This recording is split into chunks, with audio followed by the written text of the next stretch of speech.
RDTL. I'm coming with my buddy J4Y, bring you game number 2 of Party Naked versus Pokemon. We actually just got out of that first game, looking to get the stream right back up. So here we go. Oh, don't pick your nose. Your camera is back on, by the way. So oh, okay. Just wanted to make you aware of said things. Is the password still the same password? There isn't one. That is the best password I have ever seen. It's It's so well crafted that you don't even need to type anything in at this point. I mean, you spend so much time looking at the join button, like, oh god, how am I going to put this together? Is there like a Rubik's Cube I could solve to try and get my way in, or am I going to just have to try and random words? Nope, you just click. Just click and win, baby. Click and win. So I think we kind of pointed out a lot of the issues along the way, but what do you think it really was that gave the Dire such a great advantage towards the end of the game? Well, I can tell you, I think their strategy when they ran Enigma with Leshrac top was an interesting one. I definitely we didn't expect it. Obviously, we were saying he was going to go jungle, and they did end up pushing the tower by about the 5.5-minute mark, which is not terrible for just two heroes being the aggressors. But after that, they tried to rotate middle and then got stopped, and then after that, they kind of didn't push anymore. They kind of just decided, okay, let's go back to farming, because that didn't work. And after that point, the Dire was starting to get a ton of farm up on their heroes, and then they started to run away with the game after some really strong team fighting, focusing around, of course, the Tidehunter ult as well as the Queen of Pain. They had just a ton of AoE damage to push out, and then that Clinks. I mean, like I said, they didn't have a lot of dust or sentry wards to really reveal them out. And I think I keep looking over on the other screen at you. I should probably look at my camera. It's kind of probably a little awkward.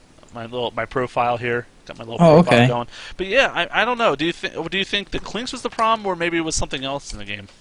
I think it was a couple things really on the Radiant side that really sort of nulled out the advantage they had by grabbing that first tower. I mean, I think a big part of it was just how Faceless built. He didn't really give himself any kind of advantage to, or any kind of way to participate in the team fight. He didn't have any defensive items to really sort of stand up to the Dire team.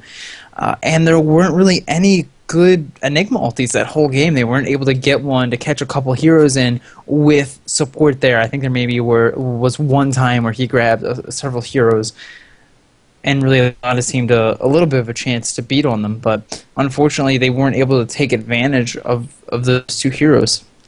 Yeah, definitely the case. I mean, like you said, he just had such a great start. I mean, the Hand of Midas plus the Purse, you knew he was getting off to a great start, the Hand of Midas, but they just weren't able to capitalize on that, and then they didn't coordinate their moves together. Enigma kept getting silenced or killed almost immediately, and when you can't get that black hole off, he is pretty much more or less a worthless hero for the fight. So, at the end of the day, not going to be helpful. I'm trying to see what's going on with this game, because obviously this lobby's looking a little barren, sparse, if you will. A little sparse. We got a couple different SAT words to use here. Yeah, they're taking a quick break for like 5 more minutes. Okay. Okay, sounds good. We might just want to, I don't know, do you want to break this again just so we get it like right at the picks and bans? Perhaps. We'll see when we get there. All right. In the meantime, we'll just keep it going. Just I don't know. Do you think Clinks is going to get now banned in this second game? I don't know. I mean, I think that's an option, or I think Party Naked could look to just maintain more vision of the map, look to get more wards, more dust, and then sort of pick perhaps tankier heroes, because they really didn't have anybody that could take that Clinks damage, even though they were trying to get quick items like Mech and Pipe. Yeah, I don't know. I don't think, like I said, I don't think he was like the cornerstone of their victory. You could have replaced him with a lot of different agilities. You really could have. But he did prove to be a great initiation for them, since they weren't carrying that revealing thing. So they might ban him just because we don't want to have to deal with an invis hero, and that's kind of that.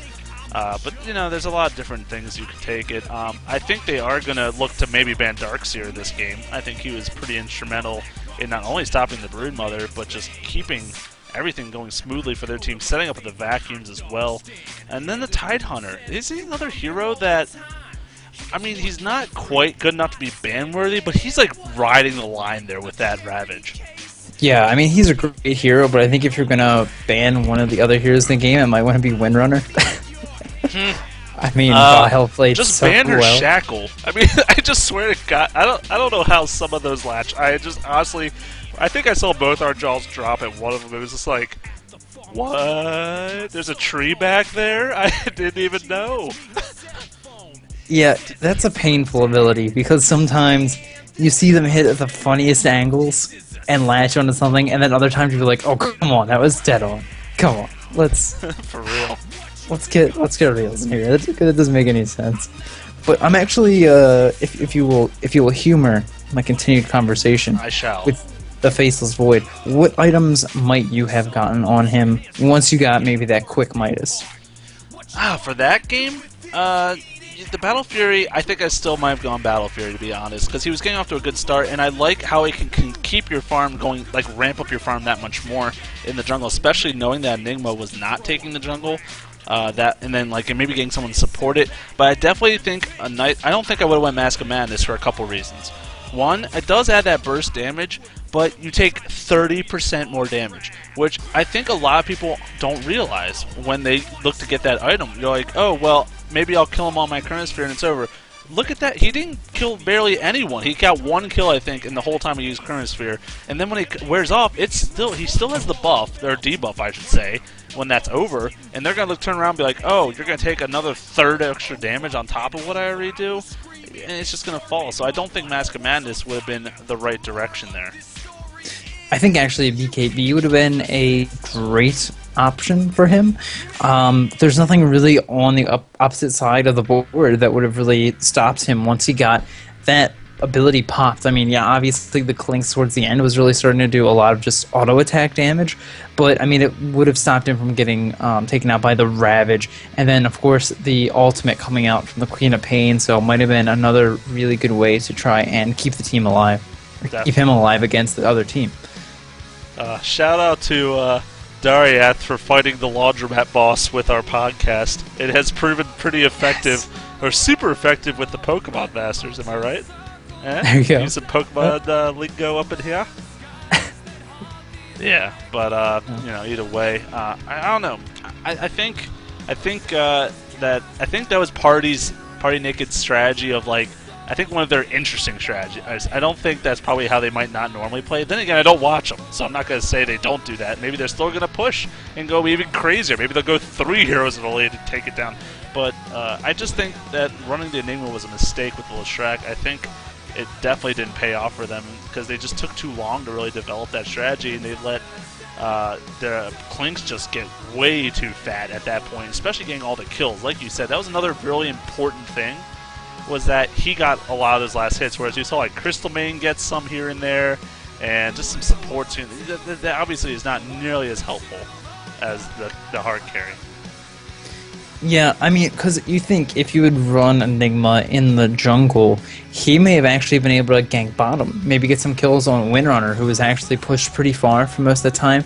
Yeah, you do have the Windrun, but if you prioritize your Malefice, you can actually keep her in place long enough. The hero as quick as Broodmother inside of her webs is, I mean, both of them could have kept up with her and maybe been able to pick up a kill and then push that way instead of just trying to brute force beat down the front door.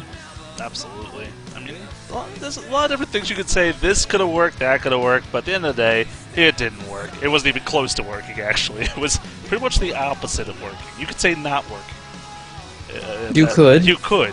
That would be Unwork. really boring way. Unworkable. Unworkable would be a word that doesn't actually exist, but you could use it. I like it.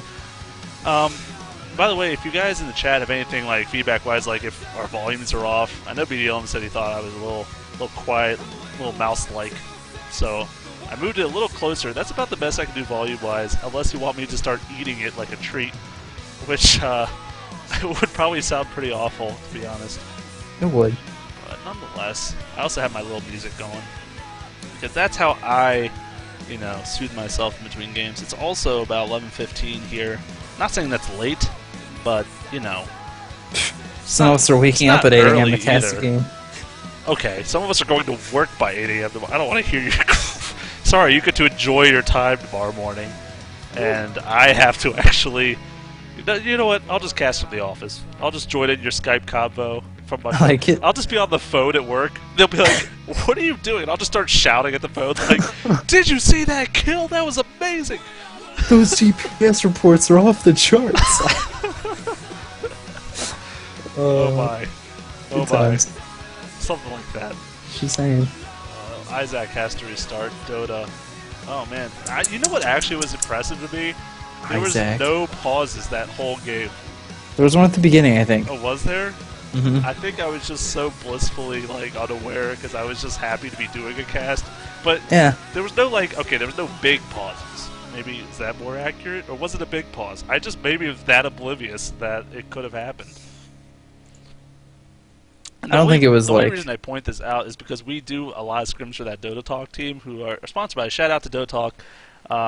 Great site if you can head over there. They have some good updates and whatnot, as well as our podcast. No, not trying to plug that too much, but yeah. But I mean, they always seem to have a pause as soon as the ban and pick ends. The Dota Talk team always pauses for like 10 minutes, and they're like, "Oh, we forgot to let the dog out and go to the bathroom and grab food and all this." It's like, what was that like 15, 20 minutes before in the lobby for? What were you doing then?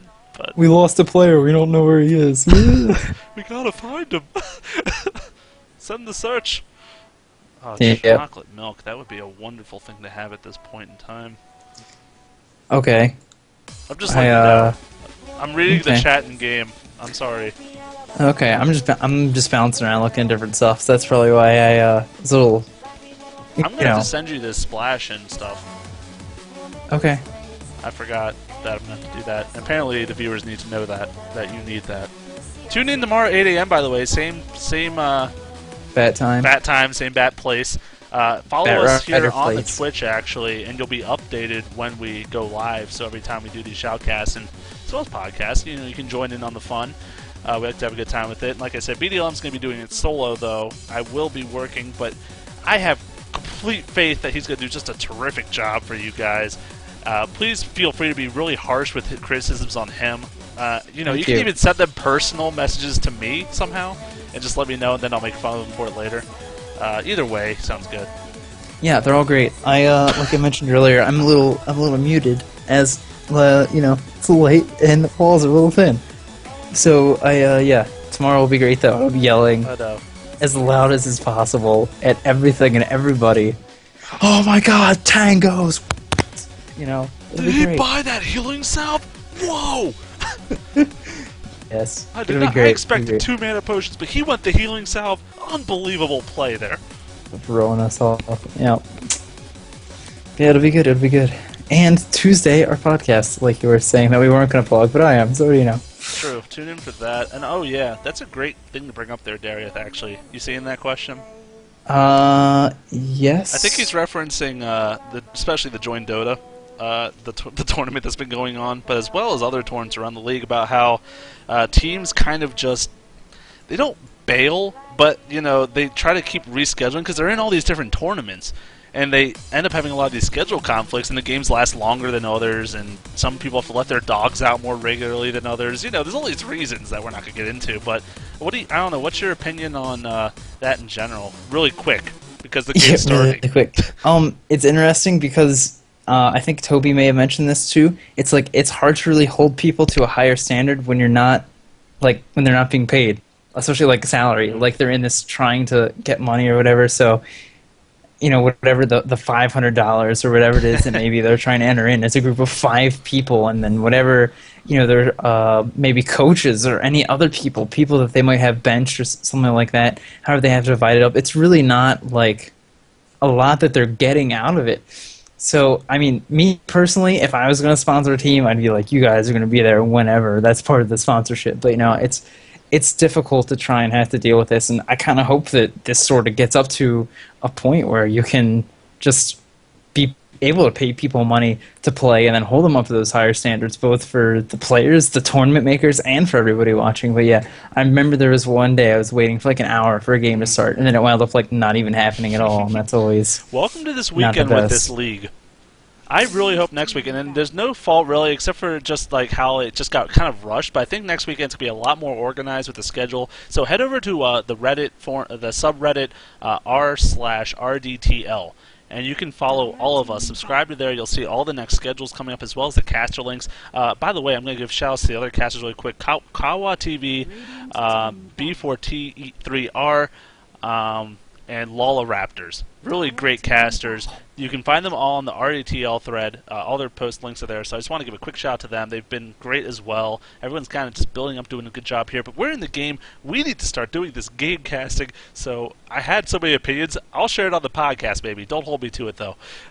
So quick picks them out. By the way, I have to really say this quickly because I just noticed Party Naked.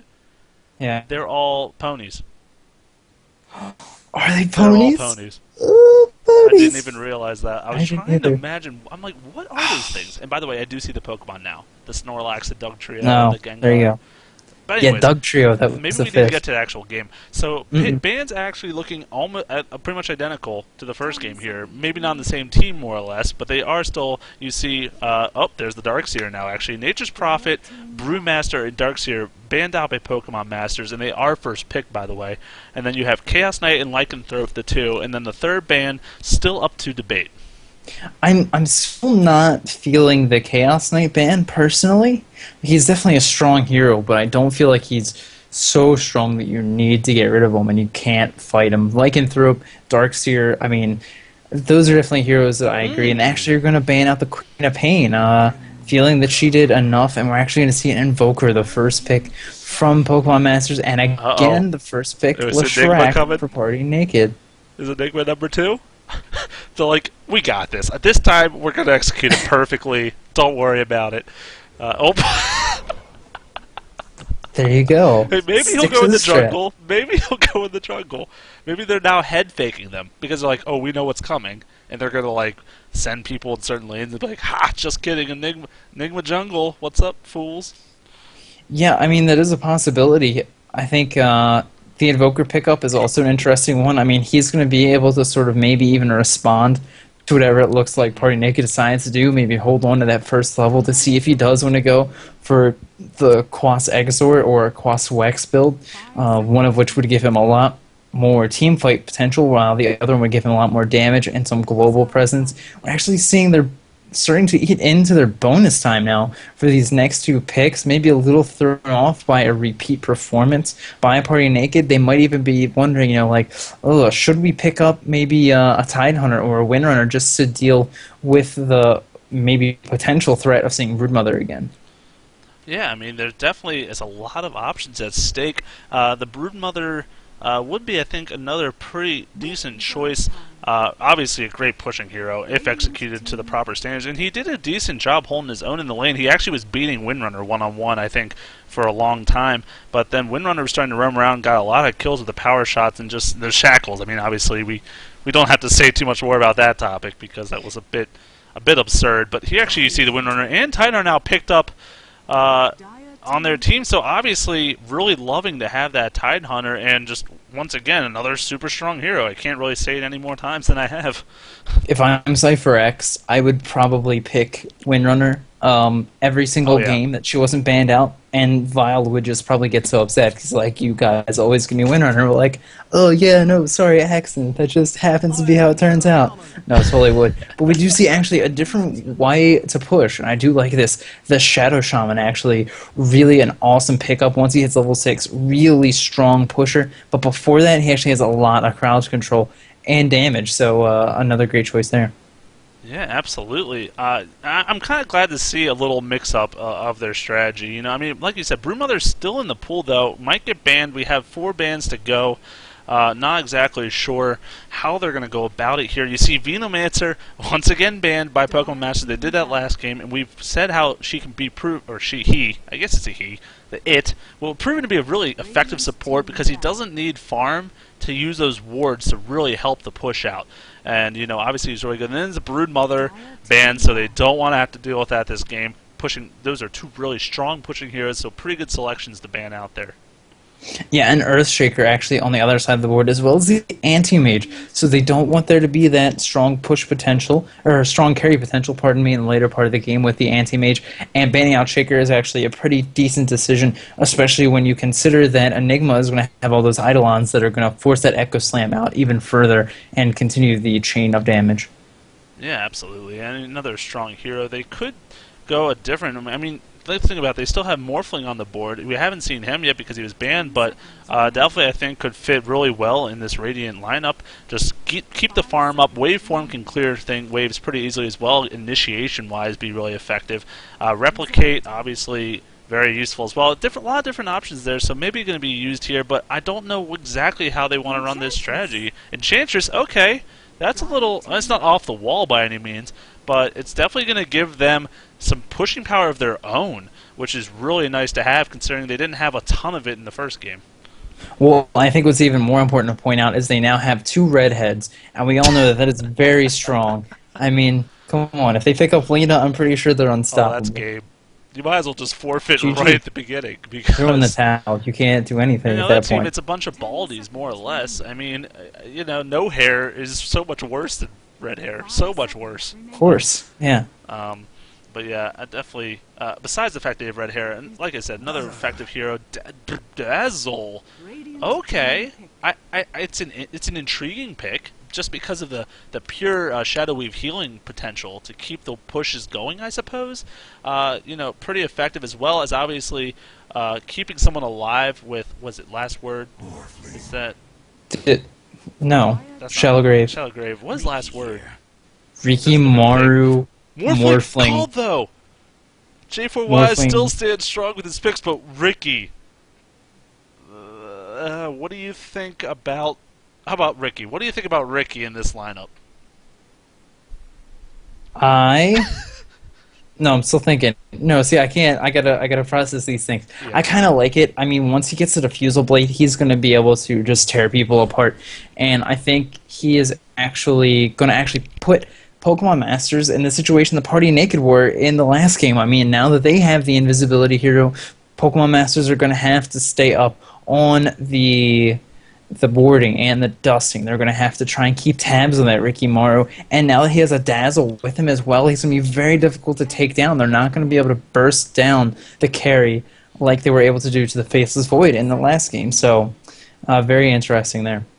Yeah, I like the combination. The Cloud, if you can synergize that with the rest of your team, it's a pretty large AoE, all things considered. And the silence on all these heroes, such as the Invokers, such as the Tide Hunter, all these heroes really is going to be very effective against. I think it's going to be really important if they can open up on the Tide Hunter in these fights. If they can prevent him from getting Ravages off successfully, I think because that's their major initiation here on the Radiant.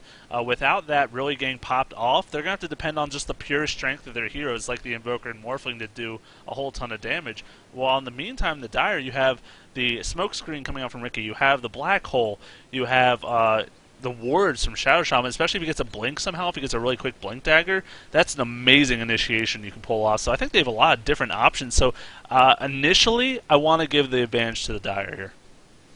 Yeah, I'm actually really curious. I really hope they run the Enigma in the jungle. We can't really tell. I mean, obviously he picked up a lot of clarity potions the last game, but I really do want to see him in the jungle. I don't want to see the sort of forced push that we had last game because, like I was saying before, once Shadow Shaman hits level 6, he's actually going to be able to push really hard. So they could very easily run the Enigma in the jungle and just play that safe until they have the additional push potential and just come out en masse at level 6. But it looks like he's actually going to be in this bottom lane with the Leshrac again, looking to run that combination. Yet again, it will be up against a Tide Hunter and a Morphling. In the top lane, we're going to have a solo Wind Runner from the looks of it against a Dazzle, Riki Maru, and in the middle lane, we're going to have Invoker against the Shadow Shaman with Enchantress in the jungle. I mean, I honestly, I don't mind their strategy. Like I said, I think if they execute it better this game, especially, that they'll do pretty well. But they're going to be against more or less 3 heroes this time, Enchantress can easily swing over with a really quick creep because of her ability to enchant a really high-level creep right away. It's going to allow her to help defend any kind of early pressure they try to put on this tower.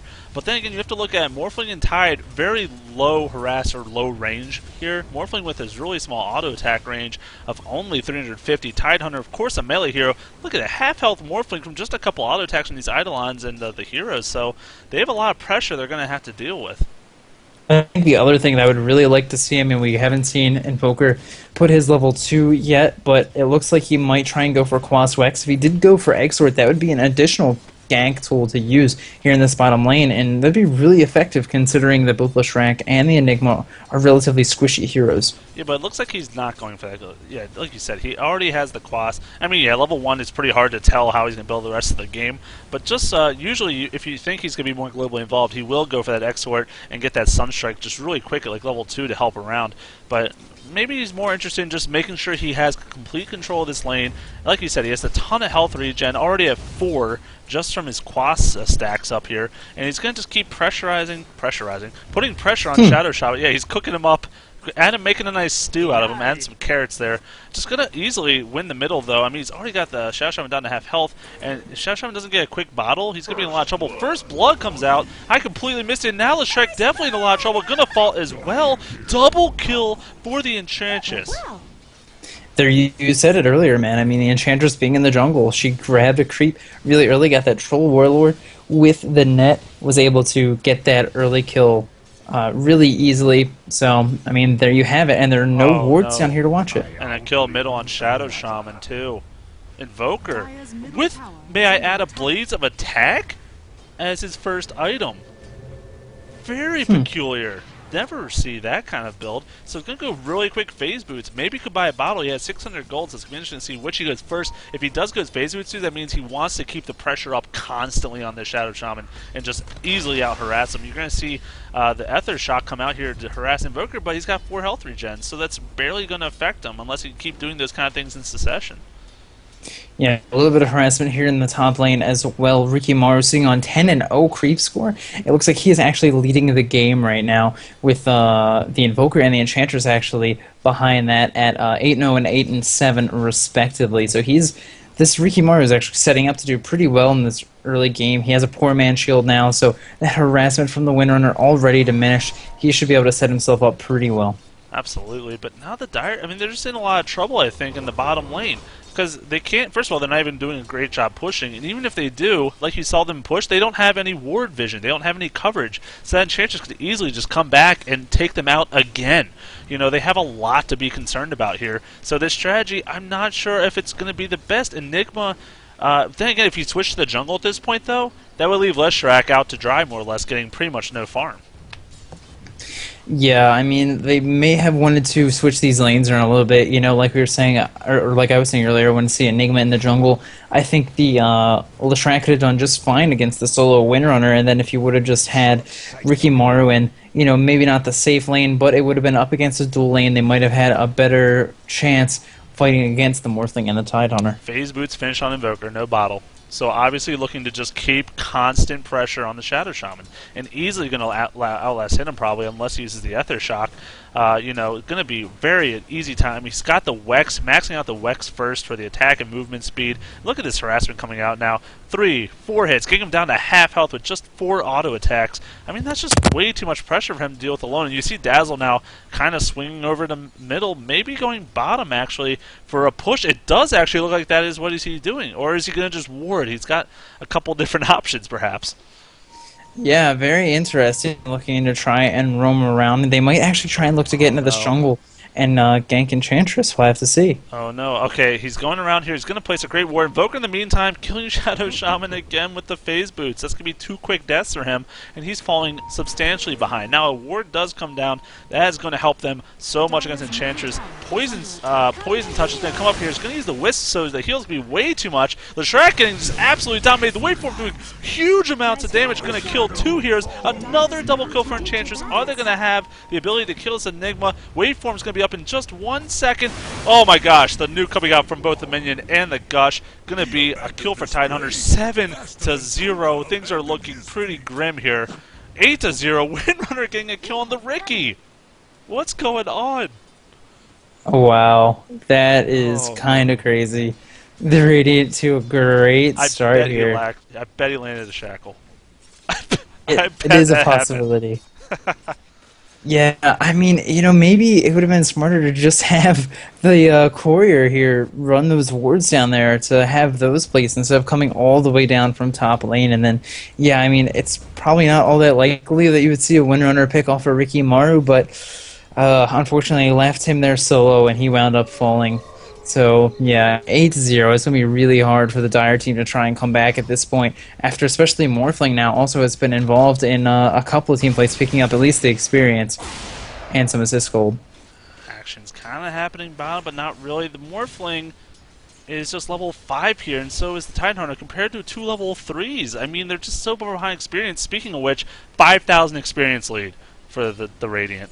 And 4,000 gold almost. I mean, at 6.5 minutes and no towers down, that is something that is just going to prove to be way too much to deal with. Invoker now hasted, running up top, has both the Tornado as well as the Cold Snap. Going to initiate here. The Shackle lands as well as the Cold Snap. The Tornado is also going to go on here, but can he do enough damage? Actually, he's hasted, thankfully, because the Ricky might have had enough damage to kill him, but now that haste is still going to prove effective to chase down this Ricky.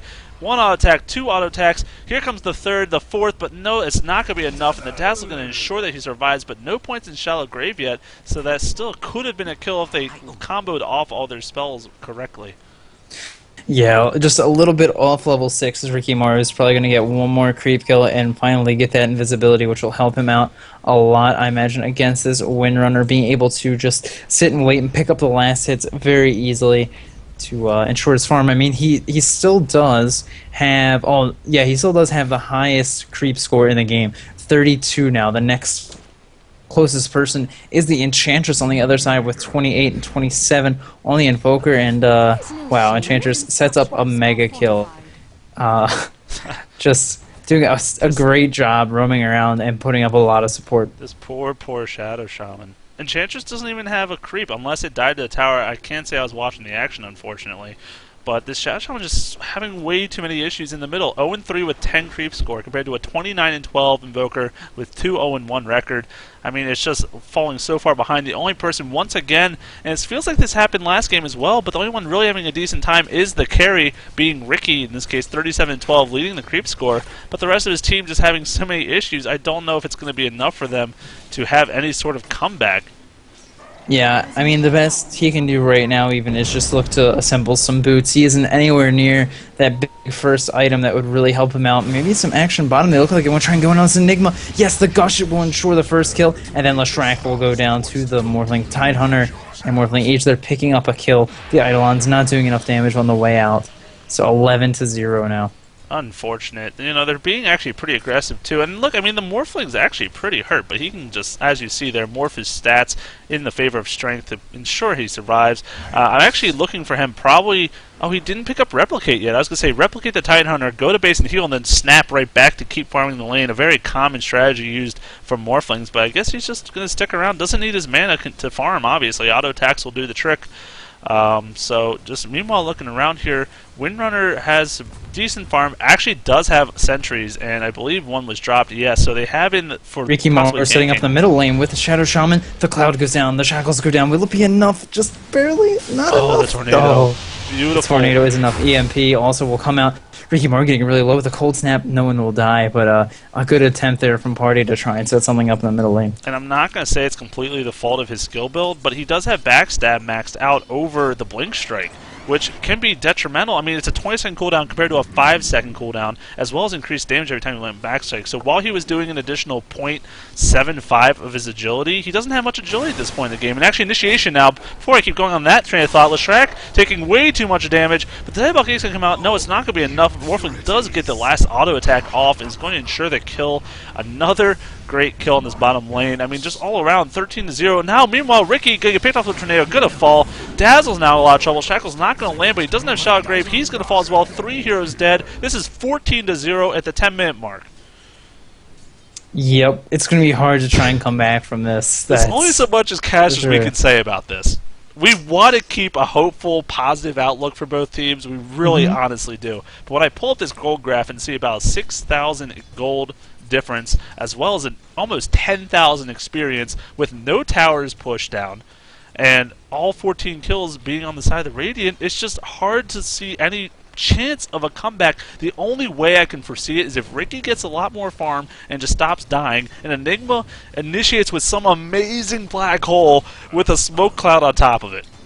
I mean, that's the one thing that we can say is that neither team really has either of their big items built yet. Like, no hero is really particularly close to something like game changing. So yeah, Ricky with the farm that he has does have the potential to pick up the Diffusal Blade, like I was mentioning earlier, and then try and pick off some of these squishy heroes and get so far ahead that with the help of the Shallow Grave, he has enough. But actually, here in the bottom lane, a big waveform is actually going to maybe take down the Leshrac. Yes, it is. Just waiting to line up the stun will actually mean that Impetus picks up the last hit on them. 15-0 now the score. By the way, for those tuning in now, because there's a lot of viewers jumped on here, this is the Reddit Dota 2 League. This is a best of 3. The second game, the first one, oh, and actually, here we go. The Enigma going to fall. The Wisp going to pop out, keep her alive. And so another kill for the Enchantress. But yeah, this is a best of 3. The first game was won. Wow, Shadow Shaman now falling. Can I get my 2 pieces in? He is going to die. I'm just going to finish a statement no matter what action happens. Anyways, the first game did go, in fact, to the Pokemon Masters. Now, obviously, 17-0, so looking to have a good chance of winning the second game of the series, but you know it's never over until the fat Tidehunter sings. Yes, he has yet to sing yet. He's still very worried about his diatoms and trying to eat whatever he can.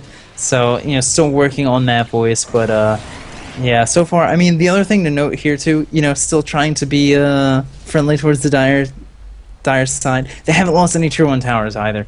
So that's something else That's to point true. out. I mean, there hasn't been any real, I mean, the kills are nice. Kills are certainly helpful, but they haven't really done anything yet for this Radiant team. Now actually looks like Mortling's going to try and go in on here on the Enigma. The Enigma actually turns around. He wants to try and start something here. In comes Ricky Maru. They might have the CC to do it.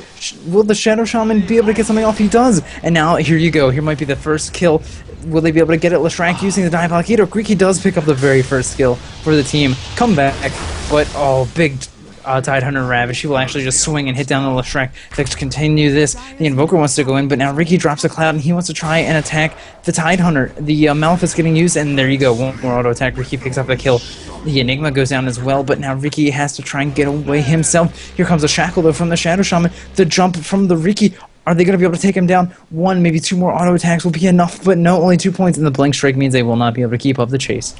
Yeah, the cooldown's just way too high at this point. It's still a 15-second. If he had that maxed out first, he would have had a couple of those going for the fight. Although he is doing some decent damage now, he does have a 70 agility sitting on, so doing 1.25 times that for each auto attack. So adding about, roughly 80 damage. And Ricky almost dying to 1 Impetus from the Enchantress. Has to be very cautious about those. They do substantial damage, even at the first rank, and it's almost second, actually. She does have a point booster. Looking for go for an Aghanims, and that's obviously going to crazily boost her auto hack. Dazzle now taking a power shot. Shackle does not land, but he still is level 5. Where's your Shallow Grave point, Sonny Jim? Where is it? Sonny Jim, Sonny you need that point. Jim. No, I mean level 5. I'm sorry, you really need it at this point in the game. Certainly. I mean, that's just a game-changing ability. I can understand not ranking it up. I mean, it is really good to rank it up as it decreases mana cost, decreases cooldown, increases the range you can cast it. But even just to get the 1 point to ensure that you don't go down can be crucial. And I mean, I could definitely understand liking to go for that max out poison touch, but you need to at least get 1 point in that Shallow Grave. Yeah, yeah, I just think the choice there is definitely not going to help them at all. And now, I mean, in the meantime, they're just going to get pressured here. I think they're going to do one of their first pushes on a Tier 1 tower, dare I say. They have the drums up. They have a lot of pushing potential here with just these 3 heroes alone. Enigma does have the ulti, but look how much damage is already getting dished out to this tower. It's already at half health just from auto attacks alone. The Invoker with max out Wex doing a whole ton of damage. Enigma looking to initiate, but the EMP is going to do amazing damage. Tyler also up gushing. Now comes the waveform, gonna try to finish off this Leshrac, but he's not gonna have the range on. Leshrac actually stutter stepping, now getting the adaptive strike, and is going to fall to the auto attacks of the Invoker. Wicked sick coming out for this. 22-2 is the record, and in the meantime, they're just not supporting while they're running past all these towers. I think they really need to support their team in time of need like this. Yeah, some TPs would have been really useful. I mean, Shadow Shaman doesn't have a TP of his own. Actually, neither do either of the heroes in the top lane, so that's obviously something that you need to be looking to have on you at all times.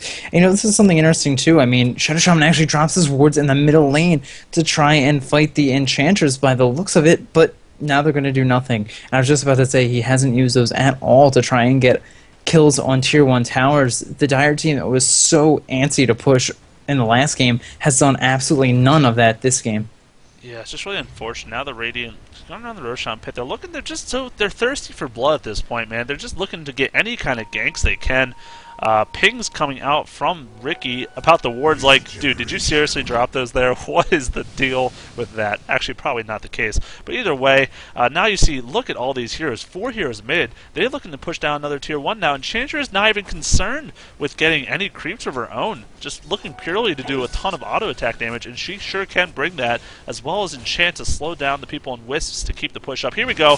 Enigma once again trying to run in, just ulti whoever he can, but Invoker doing a wonderful job preventing that. Now falling to the Invoker is the Enigma. Adaptive Strike comes out. Shadow Shaman trying to biocharge. The Dazzle Heal is going to keep him up for now. The Poison Touch going to try to keep him slowed down, but no, it's not enough. Ricky now going on the Invoker. Will he have the damage? No. Ghost Walk's going to keep him alive, and Dazzle now going to fall right here to the Enchantress. Going to die. Monster Kill comes out. Waveform comes out. Leshrac down the Gush to go 4 for nothing. Dust comes out just in case Ricky's there. He is not. And there's a GG well played. And I'm sure by this point they're ready for this game to be over. Yes, the DCs come out. And I'm sorry that couldn't have been more evenly distributed for you guys. But that was the game. There you go. We're going to keep this going so you guys can see the stat screen. Pardon me. Stat screen. Oh, it's late. Anyway, thank you guys for tuning in. I am BDLM. This is my buddy J4Y, and you can catch us here on this Switch channel. You can also check us out on YouTube. Dota On Demand is the name of the channels, and the Facebooks and all that other fun stuff as well. So you're welcome to continue checking us out for other games from the league. I myself am actually going to be casting some solo tomorrow morning at 8 a.m. Eastern Standard Time, and you can also check out some of our podcasts that we have up on YouTube. So yeah, I mean, would you have any other thoughts about this game, man? About this game, no. I mean, it was just an unfortunate part of this snowball effect, and just consistently trying. I mean, they wanted that strategy to work so bad with the Leshrac Enigma. They truly did, and I felt it for them. But at the end of the day, it just wasn't going to work out. And I think the Pokemon Masters did a wonderful job reacting and knowing exactly how to finish that off. I think the Enchantress was a great pickup in this game. But here we go. Game ends. We'll see the stats score come up here. Like I said, make sure to follow us on the Twitch so you can see our future casts, as well as check out that Reddit thread on /r/RDTL. You will get to catch all the action there. The schedules as well as the caster streams will be announced, and you can catch all the VODs there as well from all the games from the weekend. So I think that's pretty much it, huh? Yeah, thanks again, guys, for tuning in. Also, you can like us on the Facebook to try and keep up on some of the other stuff that we are doing in our free time. So you can just try and keep tabs on all that stuff. So I, personally, will see you all tomorrow morning at 8 a.m. for more of the Reddit League games. Thanks for watching.